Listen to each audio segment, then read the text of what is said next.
Assalamualaikum warahmatullahi wabarakatuh. Alhamdulillahilladzi hadana wa yansur lana min rahmatihi wa yuhayyi lana min amrina mirfaqa. May yahdihillahu fahuwal muhtadi wa may yudlil falan tajida lahu waliyan mursyida. Asyhadu an la ilaha illallah wa asyhadu anna Muhammadan abduhu wa rasuluh la nabiyya ba'da. Qala Allah Ta'ala fil Qur'anil Karim, a'udzu billahi minasyaitonir rajim. Bismillahirrahmanirrahim. Inna a'tainakal kausar fassalli li rabbika wanhar inna syani'aka huwal abtar. Shadaqallahul azim. Pemirsa dimanapun berada, kali ini kita akan melihat firman Allah dalam surat Al-Kausar. Inna a'tainaka kal kausar. Inna a'tainakal kausar. Sesungguhnya Muhammad, engkau telah diberi nikmat yang banyak. Walaupun ayat ini ditujukan kepada Nabi Muhammad, tetapi esensinya ditujukan kepada semua umat. Al-Kausar itu adalah nikmat yang sangat banyak. Dia tidak bisa dihitung. Sama dengan kita minum segelas air. Air tidak bisa dihitung karena dia terus mengalir. Nikmat Tuhan itu selalu mengalir dan selalu mengalir seperti air dan seperti udara. Tidak bisa dihitung. Tidak ada satu angka yang bisa menghitung nikmat Allah. Maka oleh sebab itu kata Allah, fassalli li rabbika wanhar. Hendaklah engkau salat menyembah Tuhanmu dan berkurbanlah. Nah, kita melihat berkurbanlah. Apa itu berkurban? Kenapa Allah menyuruh dengan nikmat yang banyak itu? Kenapa Allah menyuruh salat dan berkurban? Ada apa dengan makna berkurban? Nah, sebab bila seseorang tidak mau berkurban, dia akan menjadi korban. Nah, ini perintah nih, fassalli li rabbika wanhar. Sembahlah Tuhanmu dan berkorbanlah. Nah, bagaimanakah berkurban itu menurut sunnah Nabi? Apakah makna berkurban? Hewan seperti apakah yang harus dijadikan sebagai korban? Hewan-hewan seperti apakah yang tidak boleh dijadikan dalam berkurban? Apakah orang-orang non-muslim juga boleh menerima daging kurban? Dan bagaimanakah caranya bila kulit hewan kurban itu dijual? Bolehkah? Agar kurban yang kita lakukan itu sesuai dengan sunnah Nabi, mari kita lihat. Mari kita lihat bagaimanakah sunnah Nabi dalam ibadah berkorban.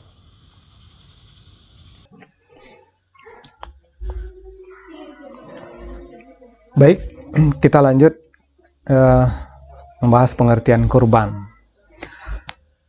Kurban, dia secara bahasa berarti wahuwa kullu ma yataqarrabu bihi ilallahi min zabihatin wa ghairiha.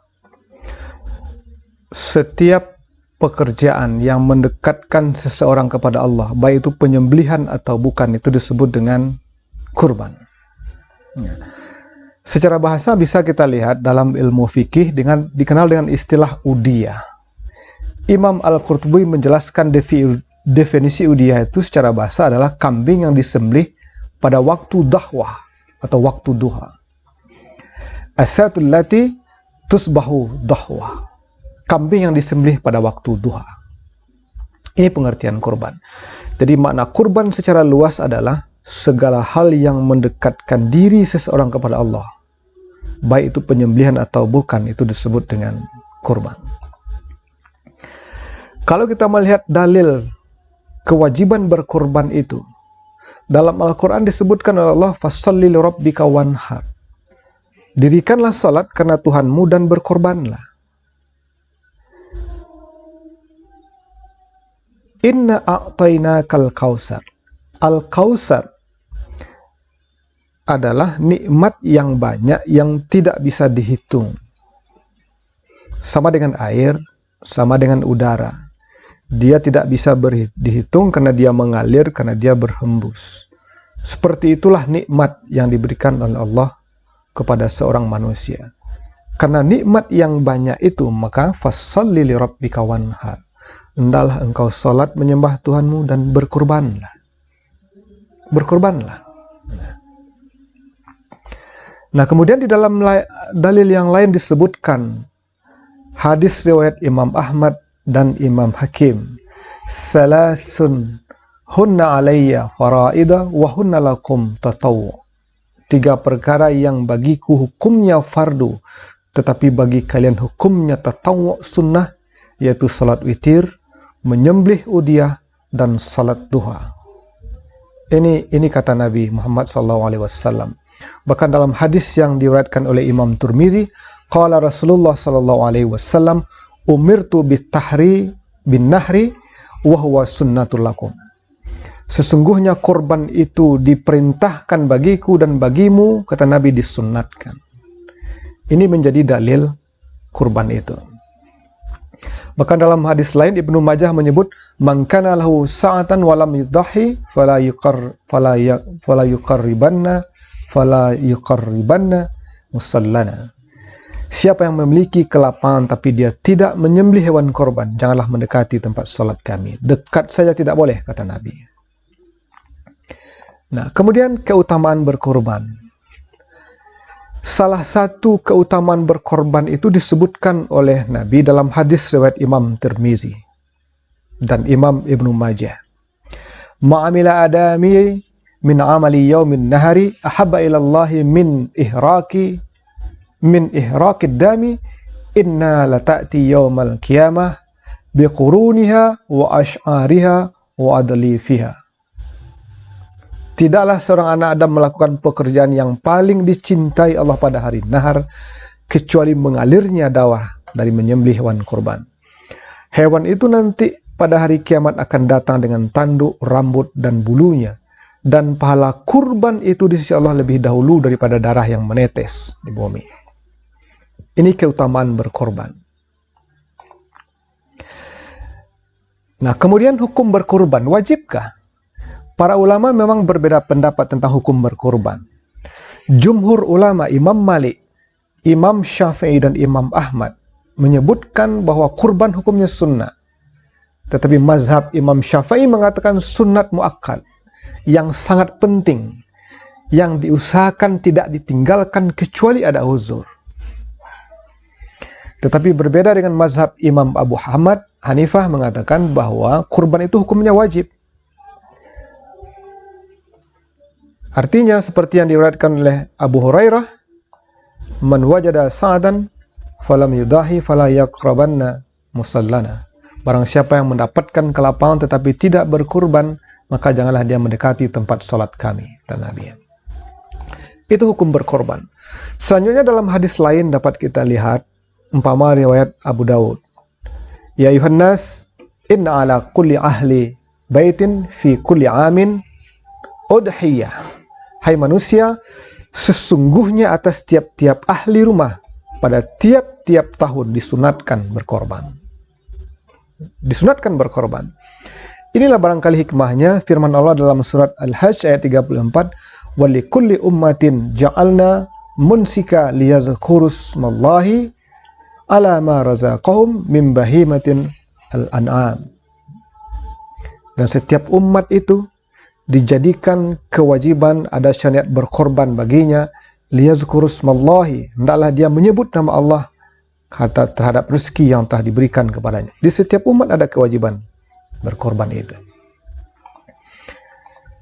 Nah, hewan yang sah dijadikan korban itu adalah, pertama, hewan yang diperbolehkan untuk kurban hanya dari 3 jenis, dari jenis al-an'am. Apa itu al-an'am? Unta, sapi, kambing, domba. Selain dari yang 3 jenis hewan di atas, maka korban tidak boleh dan tidak sah. Maka tidak ada ceritanya jika seseorang berkorban datang ke masjid membawa ratusan ekor itik ayam untuk kurban, walaupun nilai harganya sebanding dengan 1 ekor kambing, itu tidak sah. Yang ada mungkin malah Anda akan diusir oleh panitia kurban. Itu yang pertama. Lalu yang kedua, hewan yang diperbolehkan untuk kurban hanya hewan yang sudah cukup umur. Jika belum mencapai batasan umur yang ditentukan syariat, maka kurbannya tidak sah. Unta umurnya 5 tahun, sapi harus sudah berumur 2 tahun, kambing juga harus sudah berumur 2 tahun, domba harus sudah umur 1 tahun. Nah, itu dia yang syarat hewan yang sah dengan kurban. Nah, maka oleh sebab itu, Imam Nawawi dalam kitabnya Majmu' Syarah Al-Muhazzab menyebutkan tidak sah berkorban dengan domba kecuali sudah berumur 1 tahun. Unta berumur 5 tahun, sapi yang belum 2 tahun tidak sah, kambing yang belum berumur 2 tahun tidak boleh. Nah, ini dia syarat-syarat untuk hewan korban. Nah, selanjutnya pemirsa, Imam Nawawi juga menyebut para ulama Syafi'iyah sepakat bahwa hewan yang buta tidak sah untuk berkorban. Hewan yang buta sebelah tidak boleh. Hewan yang pincang kakinya juga tidak boleh. Begitu juga hewan yang sakit dan kurus sekali badannya. Namun para ulama berbeda pendapat dalam masalah hewan yang patah dan hilang tanduknya. Menurut mazhab Syafi'i tetap sah. Adapun jika terputus telinganya, baik semua atau sebahagian, maka tidak sah untuk berkorban. Sebagian telinga saja, maka tidak sah untuk berkorban. Ini kata Imam Syafi'i. Maka oleh sebab itu, ketika seseorang berkorban, rekomendasi dari dinas terkait seperti peternakan sangat penting dan dibutuhkan. Seperti cukup umur, nafsu makan, dan lain-lain sebagainya. Nah, kemudian, hewan yang sah berkorban itu disebutkan dalam hadis riwayat Abu Daud. Dari Bara Ibnu Azib berkata, Rasulullah bersabda, 4 macam binatang yang tidak boleh dijadikan binatang kurban, yaitu buta, lagi jelas kebutaannya, sakit, jelas sakitnya, pincang, jelas pincangnya, atau binatang yang kurus, kering, dan tidak bersih. Tidak boleh dijadikan sebagai hewan kurban. Bolehkah kulit hewan kurban dijual? Nah, ulama Syafi'i sepakat bahwa diharamkan menjual kulit, daging, tulang, dan bulu hewan korban. Namun, keharaman ini hanya berlaku bagi pengkurban dan wakilnya atau panitia kurban. Seperti disebut oleh Imam Nawawi, diperbolehkan penyerahan kepemilikan daging korban kepada fakir miskin agar mereka bisa menjualnya. Adapun jika yang menjual daging atau kulit tersebut adalah fakir, maka hukumnya boleh menurut mazhab Syafi'i. Hukum memberi upah pemotong hewan kurban. Para ulama Syafi'i sepakat upah potong hewan kurban yang diambil dari daging atau kulit kurban itu hukumnya haram. Sebab daging kurban itu harus dibagikan atau disedekahkan. Maka kalaupun penjagal kurban menerima daging, itu bukan karena upah, melainkan atas dasar pemberian biasa, bukan atas dasar akad upah. Oleh karena itu, solusi upah diambilkan dananya dari panitia atau si pengkurban. Seperti yang disebut oleh Imam Nawawi, dan tidak diperbolehkan kulit kurban atau lainnya dijadikan sebagai upah untuk penjagal. Sebab seharusnya pengkurban itu mensedekahkannya saja kepada si penjagal. Nah, itu. Lalu kemudian yang perlu kita ketahui adalah bagaimana cara membagi daging kurban. Prinsip dasar dalam pembagian daging kurban itu adalah siapapun boleh menerima dan boleh ikut makan. Termasuk panitia, termasuk orang yang kaya. Dia berbeda pemberlakuannya dengan zakat yang harus benar-benar disalurkan kepada orang-orang yang berhak. Nah, seperti yang disebut dalam firman Allah dalam surat Al-Hajj ayat ke-36, "Faiza wajabat junubiha faqulu minha wa at'imu al-qani'a wal mu'tan."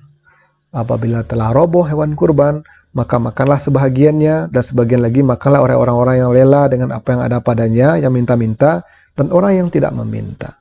Jadi ada pertigaan yang harus menjadi perhatian ketika membagi daging kurban. Maka menurut mazhab Syafi'i, pembagian daging kurban ada 2 ketentuan. Pertama, jika kurbannya termasuk kurban yang sunat, bukan nazar, maka disunatkan bagi pengkurban untuk mengambil bagian daging kurbannya. Cara pertama, bisa 1/3 untuk si kurban, sisanya 2/3 untuk disedekahkan kepada siapapun.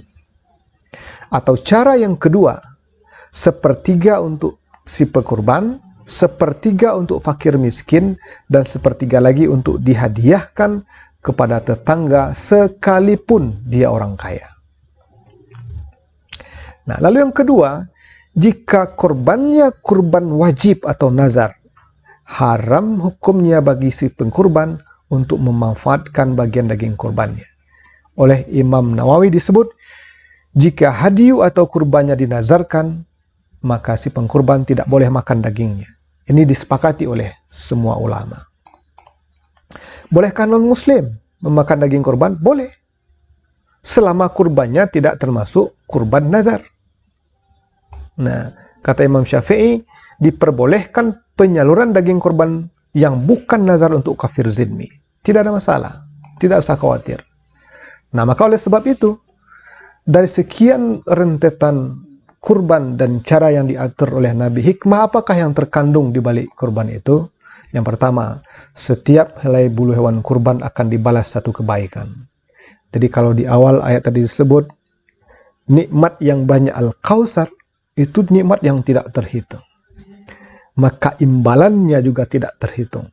Karena setiap bulu helai rambut hewan kurban satu kebaikan. Lalu sahabat bertanya, kalau begitu ya Rasulullah, setiap bulunya juga?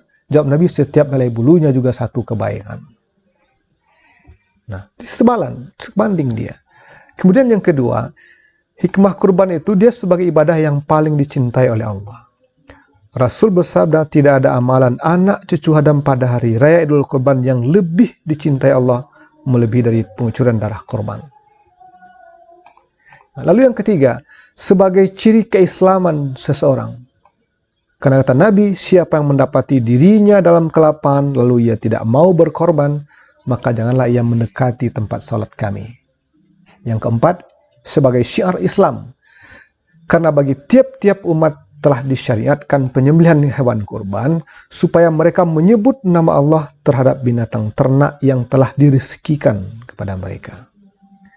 Lalu yang kelima, mengenang ujian kecintaan Allah kepada Nabi Ibrahim.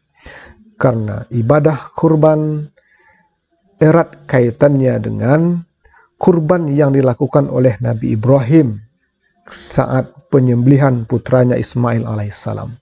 Seperti dikisahkan oleh Allah dalam surat As-Saffat mulai ayat 102 sampai dengan 107. Lalu yang keenam, sebagai misi kepedulian kepada sesama. Dalam hal ini kata Nabi, hari raya kurban adalah hari untuk makan, minum, dan zikir kepada Allah Subhanahu wa Ta'ala. Nah, pemirsa dimanapun berada, dengan begitu, marilah kita melaksanakan ibadah kurban dengan sebaik-baiknya, karena pahala yang dijanjikan oleh Allah kepada kita sangat banyak dan tidak bisa dihitung. Maka berkorbanlah. Bila kita tidak berkorban, maka kita akan menjadi korban. Nah, kita berdoa, semoga ibadah kurban yang kita lakukan pada tahun ini diridhoi oleh Allah, dan mendapat pahala dari sisi Allah Subhanahu wa Ta'ala dengan pahala yang tidak terhingga. Semoga bermanfaat. Terima kasih. Assalamualaikum warahmatullahi wabarakatuh.